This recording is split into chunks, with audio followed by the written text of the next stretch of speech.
दिसते. जिथे वजन तिथे भजन, जिथे भजन तिथे वजन.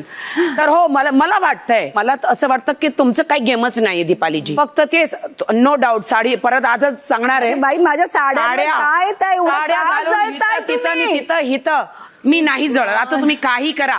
त्यावेळी मी माझं डोकं फिरलेलं आणि मी क्षमा मागते महाराष्ट्र की मला ते भोप. बिग बॉस मराठी सीझन 6 राखीने केलं दीपालीला नॉमिनेट.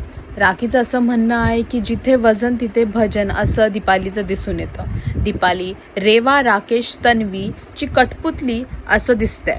तिचा काही गेम नाही आहे म्हणून तिने गेम चांगला करायला पाहिजे आणि गेममध्ये जिंकून ट्रॉफी जिंकायला पाहिजे असं राखीचं म्हणणं आहे. पण हे एवढं वाढलं की दोघांमध्ये खूप वाद झाले.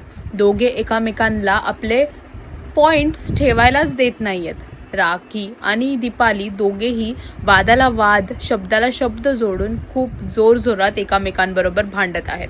आता बघायचं आहे की हे भांडण कुठे जाऊन थांबेल आणि ह्याचा निर्णय काय निघेल हे जाणून घेण्यासाठी टेलीचक्कर रिजनल्सला सबस्क्राईब करा आणि बिग बॉस मराठी पाहणं विसरू नका.